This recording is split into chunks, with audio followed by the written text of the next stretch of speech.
জ্বালানির দাম পাচার করার প্রবণতার কারণে চাহিদাটা অনেক বেড়ে গেছে। এখন এই চাহিদা শব্দটা এখন পাল্টে গেছে। যেই চাহিদা আমাদের এখন তৈরি হয়েছে, এই চাহিদা আসলে মেটানো যাবে না। আমাদের তো একটা চাহিদা আছে, যেমন ধরুন একটা পেট্রোল পাম্প, সে 4-5 হাজার লিটার অকটেন তার চাহিদা ছিল। পত্রিকা আপনি পাবেন, কেউ একজন বলছে আমার 5 হাজার লিটার চাহিদা ছিল। এখন এই চাহিদা শব্দটা এখন পাল্টে গেছে। সমস্যাটা এই জায়গায়। এখন আপনি চাহিদা বলতে যেই চাহিদা আমাদের এখন তৈরি হয়েছে, এই চাহিদা আসলে মেটানো যাবে না, এই কথাটা একটু বলতে চাইছি।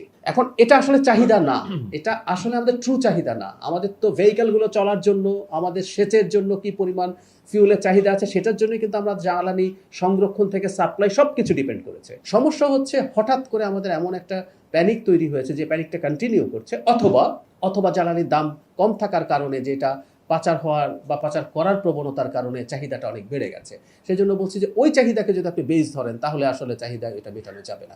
আবারও বলছি ওটা আসলে চাহিদা না, ওটা কোনোভাবে, এটা 3 বা 4 গুণ এখন চাহিদা তৈরি হয়েছে। আমরা এটাকেই চেষ্টা করছি, আমরা যতটা সম্ভব আমরা কথা বলে আপনাদের মাধ্যমে আপনারাও বলে এটাকে যাতে কমিয়ে আনা যায়। যে পেট্রোল পাম্পগুলোতে জ্বালানি সরবরাহ কি আসলেই কম হচ্ছে, আমি কিছু ডেটা নিয়েছি, আমরা আগামী সপ্তাহে আরও বেশি করে সেটা দিতে পারবো।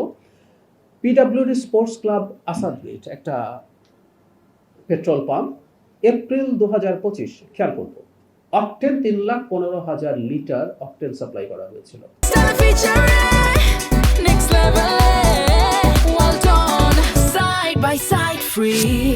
1 থেকে 19 এপ্রিলের ডেটা আমাদের কাছে আছে। এই পেট্রোল পাম্পে 2,70,000 লিটার অকটেন অলরেডি সাপ্লাই করা হয়ে গেছে।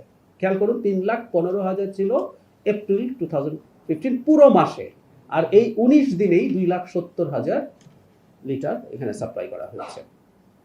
ডিজেল 1 লাখ, একই পেট্রোল পাম্পে 1,21,500 লিটার ডিজেল সাপ্লাই করা হয়েছিল পুরো মাসে এপ্রিল 25। 1,21,500 একই পরিমাণ ডিজেল এই এপ্রিলের 19 দিনে সাপ্লাই করা হয়ে গেছে। সততা তেজগাঁও, এটা আরেকটা পেট্রোল পাম্প, সেখানে অকটেন 1,35,000 লিটার সাপ্লাই করা হয়েছিল গত বছরের এপ্রিলে। 19 দিনে এই বছরের 90,000 সাপ্লাই করা অলরেডি হয়ে গেছে। 1,35,000, এটা 90,000। ডিজেল 3,01,000 সাপ্লাই করা হয়েছিল লিটার, এটা 19 দিনেই 1,80,000 সাপ্লাই করা হয়েছে। পূর্বাচল ট্রেডার্স পরিবাগ, এটা অকটেন 76,500 লিটার সাপ্লাই করা হয়েছিল গত বছরের এপ্রিলে, এবার 36,000 সেটা। পেট্রোল 58,500 ছিল, এটা বেড়েছে বরং এই 19 দিনেই 67,500। যে কথাটা আসলে বলতে চেয়েছিলাম যে আমরা আরো ডেটা দেব। কিছু কিছু পাম্পে যে কম ফিউল যায়নি তাও না, আমরা আবার এটাও বলছি না যে সবাইকে বেশি বা কম দেওয়া, মানে বেশি বা সমান দেওয়া হয়েছে। কিছু কিছু ক্ষেত্রে সাপ্লাই শর্টেজ আছে। আমরা এর আগে একদিন দেখিয়েছিলাম যে ওভারঅল সাপ্লাইয়ের 10 to 15% একটা শর্টেজ আছে, যেটা আসলে একটা গ্লোবাল ট্রেন্ড।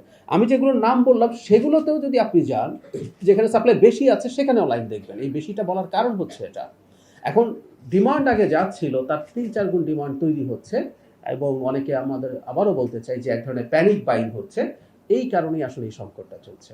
আমি শেষ করব তার আগে মজুদের পরিমাণটা সর্বশেষ যদি জানিয়ে দেই। এটা হলো এই মাসের 19 তারিখ পর্যন্ত ডিজেল 1,22,633 মেট্রিক টন আমাদের এখানে মজুদ আছে। Octane 27,602 metric tonne, petrol 18,454 metric tonne, jet fuel 21,382 metric tonne. মজুদের খুব বড় সংকট নেই, সাপ্লাইয়েরও খুব বড় সংকট নেই, আরও জাহাজ আসছে। সংকটটা আসলে আমাদের চাহিদা ভীতি অথবা ব্যবসা। আমরা জানি এখনো এগুলো অবশ্যই সরকারের দায়িত্ব দেখভাল করার, কোনো জায়গায় বেশি দামে জ্বালানি বিক্রি হচ্ছে, সুতরাং এই জ্বালানি নেওয়ার প্রবণতা বেড়েছে। সংকটটা আসলে মূলত সেটা থেকে হচ্ছে।